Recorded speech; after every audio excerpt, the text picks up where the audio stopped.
Question number 6 आपके NCERT book के question number 6 को अभी हम लोग समझेंगे, उसको समझने का प्रयास करेंगे, जो कि आपके क्लास 11th के चैप्टर 2 पॉलिटिकल साइंस के बुक का एनसीईआरटी का 6 नंबर क्वेश्चन है। 6 नंबर क्वेश्चन क्या है? सबसे पहले क्वेश्चन को आप पढ़िए। क्वेश्चन है हमारा, an activist working among the poor says that the poor don't need fundamental right. एक एक्टिविस्ट काम कर रहा होता है उसी लोगों के बीच में, गरीब लोगों के बीच में, और वो बोलता है कि गरीब लोगों को फंडामेंटल राइट की कोई ज़रूरत नहीं होती है। एंड व्हाट दे नीड, उन्हें क्या ज़रूरत होती है? Are directive principle to be made legally binding. जो भी डीपीएससी बना है, जो भी गवर्नमेंट के थ्रू पॉलिसीज बने हैं, वह लीगली बाइंडिंग होना चाहिए। तो do you agree with this? क्या आप उसे एग्री करते हो? Give your reason. तो ये था इसका आंसर। तो इसका सही जवाब क्या होगा? हाँ, फंडामेंटल राइट की बहुत ज़रूरत होती है गरीब लोगों को। तो ये फंडामेंटल ड्यूटीज़ या फिर डीपीएसपी की ज़रूरत नहीं होती है। So I do not agree. इसमें आंसर क्या होना चाहिए? I do not agree with the statement that many poor that the poor only need directive principle to be made legally and not fundamental right. यह चीज़ को मैं क्या करता हूँ? एग्री नहीं करता हूँ कि हमें सिर्फ गरीब लोगों को सिर्फ क्या चाहिए? फंडामेंटल डीपीएसपी चाहिए, फंडामेंटल राइट नहीं चाहिए। क्यों नहीं करता हूँ? रीजन है यहाँ पर, देखिए। Fundamental right are essential for every individual regarding of their economic status. चाहे वो कोई भी हो, सभी के लिए ज़रूरत होता है। उसके जो राइट होते हैं, these right which include the right of equality, right to freedom, right against exploitation from the foundation of human dignity and equality in our society. They are enforceable by law and ensure that every individual, including the poor, is treated with the respect and dignity. और fundamental right में ये चीज़ें क्यों बताया गया है, ensure किया गया है, उसकी प्रक्रिया बताई गई है कि जो भी हमारे जो भारत के जो भी नागरिक हैं, जो भी सिटीजन हैं, उन्हें समान अधिकार मिलना चाहिए, उनका सेल्फ रिस्पेक्ट अपना होना चाहिए, उनकी राइट अगेंस्ट एक्सप्लॉयटेशन नहीं होनी चाहिए, डिस्क्रिमिनेशन नहीं होना चाहिए, राइट टू फ्रीडम मिलना चाहिए, राइट टू इक्वालिटी, सभी चीज़ों को एक्सप्रेस किया गया है, एक्सप्लेन किया गया है। तो बहुत ही एसेंशियल हो जाता है फंडामेंटल राइट का। तो यह बहुत ज़रूरी है। रीजन हमारा पहला ये था। दूसरा रीजन हम लोग समझेंगे। दूसरा रीजन है सपोर्ट थ्रू डायरेक्टिव प्रिंसिपल। हाँ, डायरेक्टिव प्रिंसिपल से सपोर्ट हो सकता है, लेकिन फंडामेंटल राइट की बहुत ज़रूरत होती है। While it is true that directive principle aim to be enhance living condition of by the poor, addressing broader social and economic rights such as the right to work, to education, and to public assistance in certain cases, these are not enforceable in the court of law.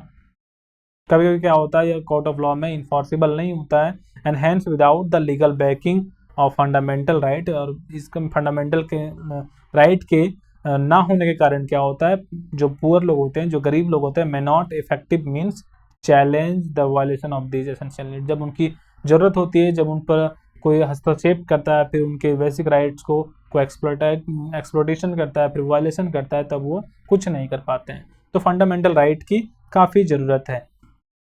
और तीसरा है universal application. क्या है? Universal application आपको दिख रहा होगा। तो यूनिवर्सल एप्लीकेशन क्या है?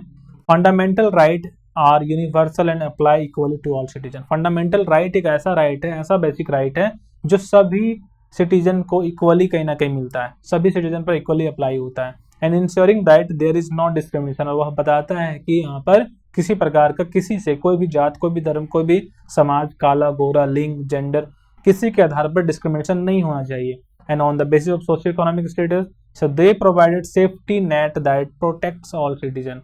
और वह क्या प्रोवाइड करता है? सेफ्टी नेट प्रोवाइड करता है सभी सिटीजन के लिए, including the poor, from abuse and discrimination. Means कोई भी गरीब को किसी भी प्रकार से वह क्या करता है? सेव करता है, उसके हित में काम करता है। और therefore while directive principle are a crucial for the overall improvement. और सभी चीज़ों के लिए, इम्प्रूवमेंट के लिए जो क्या होता है, डायरेक्टिव प्रिंसिपल होता है, वह जरूरी होता है। इम्प्रूवमेंट वो भी काफ़ी क्रूशियल होता है, बिकॉज सोशल इक्वालिटी के लिए काम कर रहा होता है। Society and specifically for the poor foundation provide the fundamental right. और हम लोग ये भी पढ़े थे कि जो भी directive principle of fundamental right होता है, डीपीएसपी जो होता है, वह स्टेट पॉलिसी जो होता है, directive principle of state policy, वह गरीब लोगों के लिए काम होता है, इलिटरेट लोगों के लिए काम करता है, पर्टिकुलरली ये सब चीज़ों के लिए वह काम करता है, दबे कुछ जो लोग होते हैं उनके लिए काम करता है। तो यह भी कहीं ना कहीं बहुत ज़रूरी हो जाता है, उनकी जो फाउंडेशन होती है उसे प्रोवाइड करता है बाय फंडामेंटल राइट से, indispensable by ensuring justice and equality and for all member of society including the most valuable member, either चाहे कोई भी हो, इन सब के लिए वह इक्वल काम करता है। तो ये समझ में आया यूनिवर्सल एप्लीकेशन।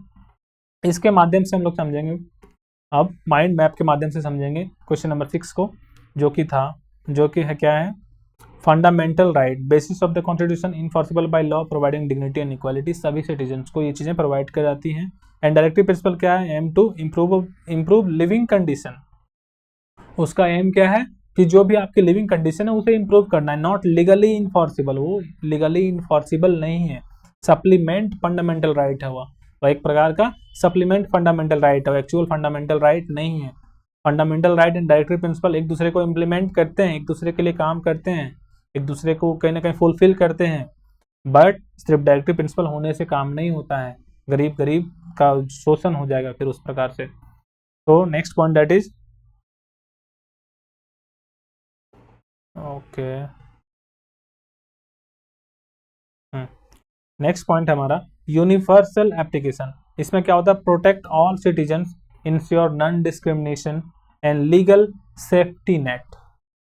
ओके, तो ये सभी सिटीजन को प्रोटेक्ट करता है, साथ ही साथ non discrimination against any gender case based, किसी बेस्ड पर हम लोग का डिस्क्रिमिनेशन नहीं होता है, चाहे कोई भी जाति धर्म समाज का हो, कोई भी कास्ट का हो, कोई भी धर्म का हो, कोई भी जेंडर का हो, कोई भी रेसेस का हो, काला हो, गोरा हो, विकलांग मीन्स जो भी हैंडीकैप्ड हो, किसी प्रकार के लोग के साथ डिस्क्रिमिनेशन नहीं होता। ये हमारी कॉन्स्टिट्यूशन हमें इंश्योर कराती है आर्टिकल 15 में। किसमें, आर्टिकल 15 में। तो आई थिंक क्वेश्चन 6 आपको बहुत अच्छे से समझ में आया होगा।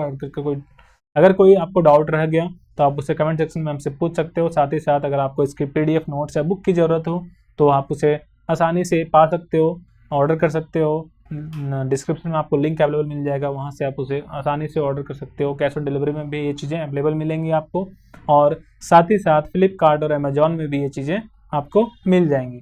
ओके, उम्मीद है समझ में आया होगा। तो hit 1 like for this question number 6. I think you got it. Okay.